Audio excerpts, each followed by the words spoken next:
Everyone wants a driving intention, a reason for living. Having this gives people meaning, a sense of direction, and a feeling of having a defined place to belong in this world.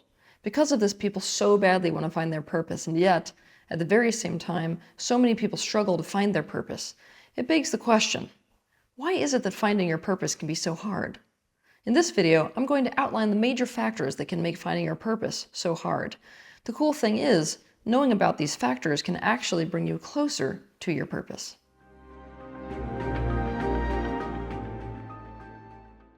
One, people have a very rigid and fixed idea about what a person's purpose must look like. Basically, we love to try to cram it into a box. For example, most people see purpose as being a job or a career. So when they're looking for purpose, they're strictly looking for what job they came to this life to do. Or for example, people might see purpose as being of service to others in some way. So they are strictly looking for what service they can contribute to other people or to the world in some way. The thing is, purpose is far less structured than this. It won't fit into this box. It's simply about having a reason to exist, which gives you meaning and a sense of direction. This could be quite literally anything that brings this driving intention into life for you specifically. 2, many people don't know what is really important to them. A person's purpose does not exist outside of the context of their values, desires, interests, and passions. Even pre-birth intentions, which play a big role in a person's purpose, come through a person's values, desires, interests, and passions. You can think of it like an artery flowing through a person's intrinsic motive. But we often lose touch with our values. Why does this happen? Well, the biggest culprit is our need for confluence with other people. As a human being, essentially, we're a social species that depends on each other to survive and thrive. And when we're young, we are very deeply socialized. This process of socialization teaches us what other people in our social group think is right and wrong, good and bad. Our parents, our caregivers, our teachers, and peers pushed us in the direction of what they think our values, interests, and passions should be. And in order to feel secure, in order to get our needs met with others, what happens is that we allow ourselves to blow off course of our own North Star, so to speak, so as to find confluence with other people. We align with their values, their desires, their interests, their passions, and their sense of what is important. By doing so, we lose touch with these very things within us that would lead us to our purpose. To know your purpose, you must know yourself. 3, defining your purpose may just require you to come up against other people and society at large. This is uncomfortable, if not scary and painful. What fulfills you, what you value, what you're passionate about, and what you desire may go against the people in your family, culture, and society. It may go against things like what they value, how they define success, what they expect from you, what they find interesting, what they deem as important, and what they think is right to value. This can make you feel bad and wrong about the very things that would point you to your purpose. This makes it harder for you to become aware of, admit to, and choose to follow your path of personal fulfillment, and therefore harder to define your purpose. 4, the marionette effect. People often conceptualize of themselves as a marionette doll or let's say like a chess piece that's being played by the universe at large. With this mentality, they see their purpose as being whatever the universe's purpose was for them. The only thing is they don't know what it was. So they're lost, looking outside themselves, either up to God, maybe we may be calling it the universe instead, or externally to other people whom they think might know about them what they don't know about themselves. They want to be told what their purpose is. This is especially true of spiritual people. It is also especially true of people who were conditioned not to trust themselves and instead trust the guidance of external authority figures. The thing is, purpose is something that is intrinsic, not something you extrinsically agree to. And even the bigger universal picture of your purpose comes through this intrinsic sense of your values, your desires, your interests, and your passions. A person who felt intrinsically that they valued learning and therefore spent their whole life learning this and that would in fact be far deeper in their purpose than someone who was convinced by some authority figure that their purpose was to devote themselves to higher learning and the education system. 5, people think about what their purpose could be all day long without being willing to really get their hands dirty in acting. People find their purpose by trying new things, to be quite honest, experimenting with different opportunities and choices and paths. When a person actively engages with new experiences, they are so much more likely to quickly define their passions and skills and talents and interests and desires, and therefore their purpose. You can't think your way into purpose, you have to act and decide your way into purpose. The thing is, people are very averse to doing this. People don't like the unknown and they don't like the uncertain. They can get themselves very stuck, basically waiting for some kind of sense of correctness, rather than trying things. 6, people's idea of purpose is entangled in the human ego's need for worth, value, and significance. For this reason, people are on the search for their purpose to be something big. This is not to say that your purpose isn't something that you might judge as very big. Maybe it is. But when we're fixated on our purpose being something big, we are more focused on purpose as a kind of trophy. In other words, we're looking for it to be proof of our own worth and value. This makes our quest for purpose an indirect quest for self-esteem, not actually a quest for purpose. On top of this, the fixation on bigness can be yet another box that we decide purpose has to fit in. It's also to apply a very human perceptual filter regarding what's important and significant over the objective perspective of the universe at large. And all of this can leave us searching externally for what will give us the most self-esteem, rather than what aligns deeply with our values, our desires, our interests, and our passions. 7, people think purpose can't change, but it can. People have a very one-dimensional idea of purpose. It is true that some people come to this earth with a very defined purpose for their existence, and because of this, their intrinsic intentions, values, desires, and passions will stay fixed on a certain thing. For example, a person may come to this earth with the intention of being a person who advocates for the oceans, right? If this is the case, they may have an immediate interest as a child in ocean life. They may take a job as a marine biologist. Their whole life may be one that's lived by the sea, and that's what their whole life is about until they die. However, this is not the case for a lot of people. A person's pre-birth intention can be so many unlimited things, and the nature of life is ever-changing.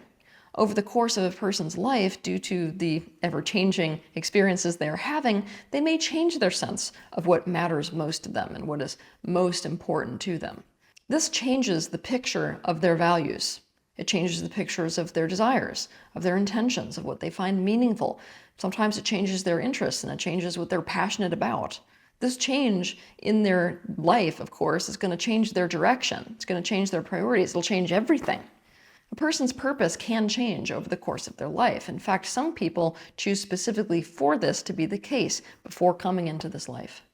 Also, sometimes a person finds purpose in one thing, and then the next, and then the next, and that entire chain of purposes is merely leading them to deeper and deeper layers of their purpose. Here's a good example. A person may feel, let's say, like a very deep sense of purpose in like being a professional athlete. And this may lead them to developing a program for athletes, which feels like even deeper purpose. And this may lead them to developing a nutrition program, right, for those athletes, which may be an even deeper purpose. And they may decide to stop working with athletes and athletics altogether and open a holistic nutrition business, which may feel like the purpose that every other purpose was simply leading them to. Or a person may feel a deep sense of purpose in being a nurse, and then at a certain point feel like their values and passions are all swinging in the direction of, say, being a grandparent.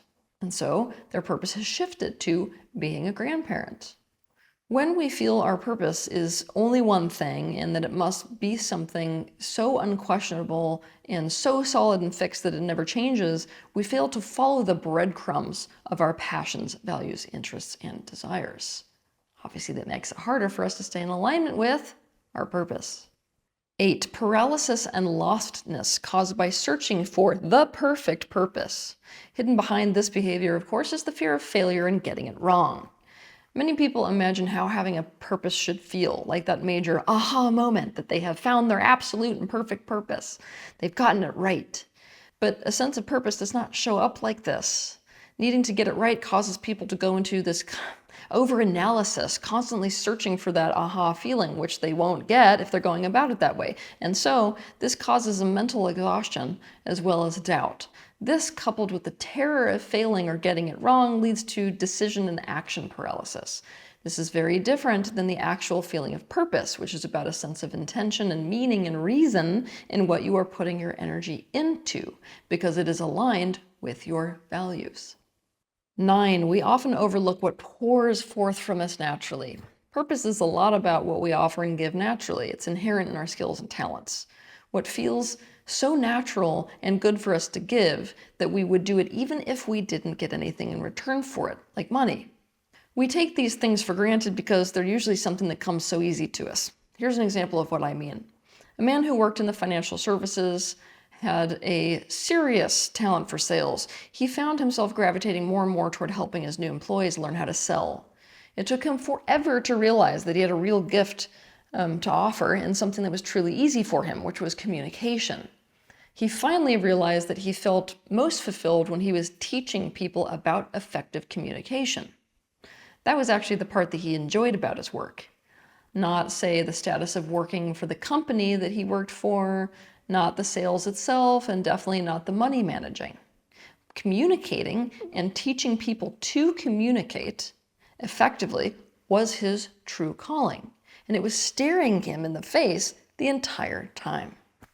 10, people are unwilling for the defining of their purpose to be a process and a journey, which is actually what it is. One of the most valuable things you can ever accept about purpose is that defining your purpose is a journey of following breadcrumbs. And those breadcrumbs do not stop until the day you die. What will happen is that you will define your values, desires, interests, skills, talents, passions, and sense of what is most important to you. You will make decisions and look for and take opportunities that are in alignment with those things, and doing so will lead to a life experience. That life experience will further define your values, desires, interests, passions, skills, talents, and sense of what is most important to you. At which point, you will make a new, different decision. And that will lead to a different life experience, and so on and so forth until the day you die. Your purpose will keep evolving.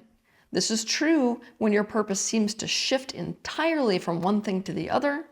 For example, from, say, committing yourself entirely to medicine, only to find even deeper purpose, dedicating your time and energy to your relationships or to fashion. This is also true if someone commits to a more overarching purpose. For example, say that someone has found their purpose in journalism. This may lead to them becoming a journalist. And this may help them further define their purpose as being in opinion journalism. And this may lead them to further defining their purpose as being a blogger on the topic of politics. Okay, so in order to define your purpose, you're going to need to follow the breadcrumbs. It isn't a magical moment of clarity that just happens. It's a knowing of your driving intention and reason for living that comes to you as a result of continuing to make decisions and taking actions according to your values, desires, interests, passions, skills, talents, and sense of what is most important to you. Defining your purpose is not about seeking or being delivered some magical hidden treasure in life, which is how so many people view purpose. Instead, it is the result of grappling, and I mean deeply grappling, with your identity. It is the result of grappling with your fears, your aversions, your needs, your preferences, your desires, your choices, your skills, your opportunities, your intrinsic motives, your talents, your values, what you care about, and what truly matters most to you. It is also the result of grappling with everything that stands in the way of defining your values, desires, interests, skills, talents, and passions. Purpose is something that you define and create and come to the awareness of. It is not something that you find. Have a good week.